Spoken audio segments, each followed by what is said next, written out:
I can't find my special bracelet. I think my mother-in-law might have taken it without asking again. Don't be upset, it's a gift from Mom. Just try to accept it, my husband said. I often notice that my mother-in-law takes my things without asking, and my husband always supports her. I feel frustrated because he doesn't stand up for me. It's tough for me. Then something terrible happened. Someone stole my husband's favorite fancy car. I know who did it. My name is Emma, and I'm 28 years old. My happy life with my husband, Ethan, started to fall apart about a year after we got married. We both have jobs. But I finish work earlier, so I go home and start making dinner. That day, while waiting for my husband to come home, he surprised me with some big news. Mom's coming to stay with us from next week onwards. Wait, really? She's staying overnight? I couldn't believe it. My husband let out a big sigh. No, she's not just staying overnight. She's moving in. Moving in? Like living with us? I asked, trying to understand. Yeah, exactly. Since Dad passed away, Mom's been on her own. She's getting older, and it's tough for her, my husband explained. Wait a minute. You can't just decide this without talking to me. We have our own lives too. Can't you give me some time to think about it? I pleaded. But my husband just smiled and shrugged it off. It's okay, Mom wants to feel safe. She just wants to stay with us.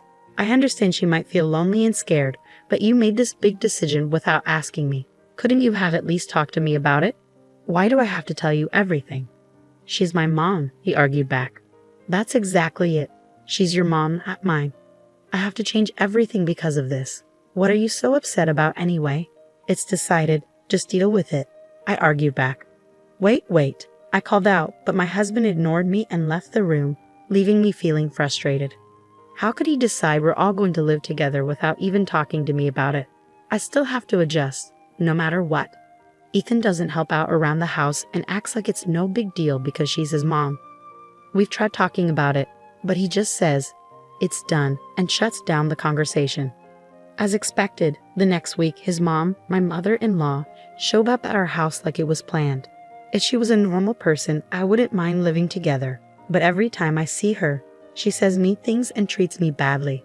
That's why I avoid going to her house unless I have to. But now, suddenly, we're supposed to live together. As I expected, my mother-in-law started criticizing me from the very first day. Emma, did you know I was coming today? There's trash in the corner, she scolded. I'm sorry, I was working and didn't have time to clean, I explained. Excuses. Couldn't you have cleaned up after work? But then I wouldn't have time to make dinner. Oh, come on. Stop arguing back. How do you even handle being Ethan's wife? Be more efficient. I'm sorry, I stuttered. Just 10 minutes in our house, and it's already like this. I'm really worried about what's going to happen next. From that day on, my mother-in-law's controlling behavior got worse, and it stressed me out constantly. Then one day, I came home from work, and my mother-in-law greeted me with a big smile, saying, "Welcome home." I usually don't get such a warm welcome, so it felt strange. Then I noticed something shiny around her neck. Wait, is that my necklace? It looked just like mine. Feeling uneasy, I hurried to my room and checked my jewelry box. My suspicion was right. I went straight to the living room and confronted my mother-in-law, who was sitting there calmly. That necklace, it's mine, isn't it? I accused. Oh, we finally noticed. It looks good on me, doesn't it? She replied shamelessly. What are you talking about? Stop using my things without asking. What's the big deal? It's not like it's going to disappear or anything. But that's not the issue here. Stop complaining and get dinner ready. Ethan will be home soon. Even while I was getting dinner ready, my mother-in-law kept interfering, making me more and more stressed. That night, I couldn't take it anymore and decided to talk to my husband. Hey Ethan, can we talk? What's on your mind? Today I found your mother wearing my necklace without asking. Oh, so you're saying she went into my room, opened my jewelry box, and basically took it. Isn't that a bit of an exaggeration? How am I exaggerating? Come on, I'm sure Mom didn't mean any harm. I felt angry that my husband was taking his mother's side. Trying to stay calm, I continued to explain. So you're saying it's fine to just go into someone's room without asking and take their things? A normal person would at least apologize. Well, Mom probably just saw something she liked and took it. But that's not the point, Ethan. You need to talk to her. What? Me? Your mother disrespects me. Telling her off won't do anything, so you, her son, need to do it. Okay, fine. I'll handle it, all right? Despite my insistence, it seemed my husband forgot about it by the next day. I shot him a few angry looks, but he never confronted his mother. Since then, my mother-in-law started using my things without asking, basically borrowing them without permission. No matter how much I complained, she didn't listen. And since there are no locks on the doors in this house, telling her off would be pointless unless she changes her ways. If this keeps happening, I'll end up losing my belongings. I have to stop my mother-in-law's behavior. I need to come up with some sort of plan. Then, one day, something happened that I absolutely couldn't forgive. It's missing. How could this happen? Today, I had plans to meet up with a friend and wanted to wear my late mother's bracelet for the occasion. It's a precious item, so I never keep it in the jewelry box. Instead, it's hidden deep in my desk drawer. And yet, it's gone. The only person who could have taken it is my mother-in-law. When I confront her firmly, she casually admits to taking it. Of that bracelet, I just borrowed it. Then give it back right now. I need it. I can't do that. Why not? Because I sold it. What? You stole it? Is this some kind of joke? Who steals someone else's stuff? Though shaken, I stood my ground. Stop kidding around. Give it back now.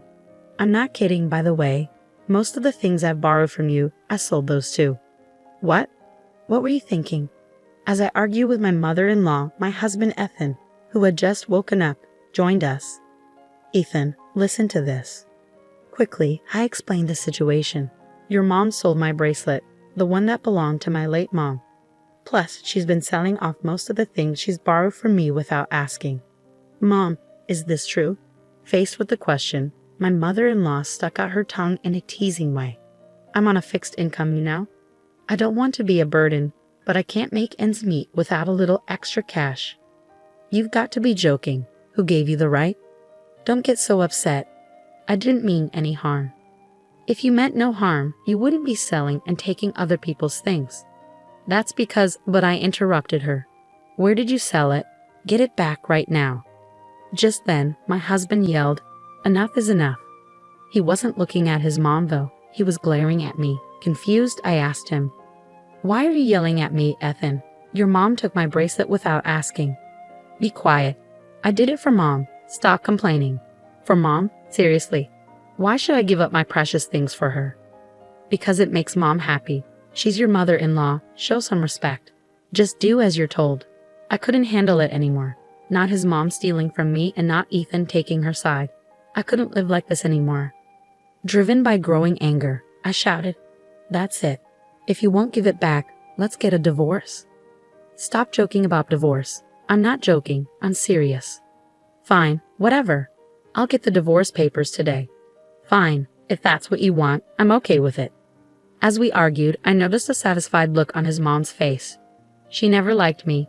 Her real goal was probably to get rid of me and have this house to herself and her son. That night, my husband came home with divorce papers filled out. After signing them, I started packing. I decided to wait for the right moment to leave.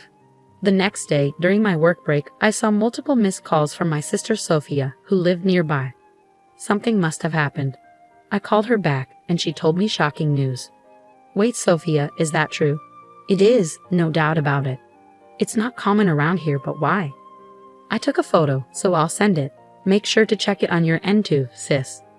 Okay, got it. After hanging up, my sister sent the photo. It was undeniable evidence that could expose my mother-in-law. When I got home and was calmly making dinner, my husband Ethan rushed in, looking worried. Emma, this is serious. What happened? My car, my prize car, is gone. Wow, that's serious. Why aren't you more worried? You know how much that car means to me. I do. It's the car I've been dreaming of since I was single, and I finally bought it last year, remember? Exactly. So be more concerned. We're still paying off the loan for it. Where could it have gone? Please don't tell me. Emma, did you take it? Of course not. I have my own car, and I know you'd be furious if I took yours. But then where? I glanced at my mother-in-law, and she quickly looked away. That confirmed my suspicion. Ethan, I think your mom knows something. What? Why would mom know? I asked her directly, and my mother-in-law's face turned pale. What are you talking about, Emma? How is mom involved? Well, I got a call from Sophia today. Sophia, she happened to be out shopping and saw your mom driving your car. What?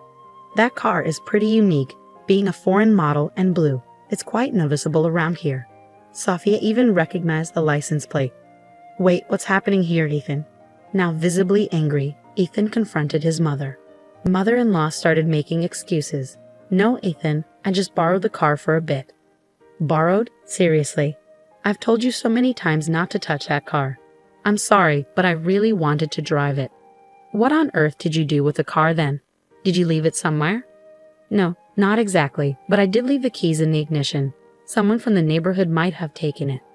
Stolen? Seriously? I swear I drove the car all the way home. I'm not lying.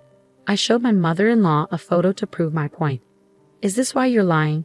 Did you wreck the car like this? I showed her a photo from my sister, Sophia. It clearly showed my mother-in-law driving a badly damaged luxury car. My sister sent this just in case. You took Ethan's car and wrecked it so badly that you couldn't drive it back, didn't you? No, that's not what happened. Where's the car anyway? And if someone stole it from the neighborhood, someone would have noticed, right? Well, my husband started shaking next to me, his voice full of anger as he yelled at his mother with a fierce look. Are you serious? You wrecked my car, and then what? Give it back now. Calm down, Ethan. How can I stay calm? You're paying for the repairs, Gavit. That's impossible. I've already sold the car. Sold it? That's not possible. The car is in my name. I found a dealer who said they'd buy any car. They said I could even sell it on behalf of someone else. So I sold it for $4,000. $4,000? The luxury car my husband bought would easily go for hundreds of thousands, even if sold now. My mother-in-law got tricked by some shady dealer who didn't know the car's value and got ripped off. When my husband found out, he was furious and yelled at his mom like never before. You've got to be kidding me. Do you realize how much that car meant to me? I'm sorry, Ethan. I'll give you back the $4,000, so please forgive me. $4,000 isn't even close to enough. Get out. My husband forcefully kicked his mother out and locked the door. He turned to me defeated and muttered, I never thought Mom could cause so much trouble. I'm sorry for not supporting you earlier. Finally, you understand. Don't worry, now that she's gone, I'm over it. Let's move forward happily together.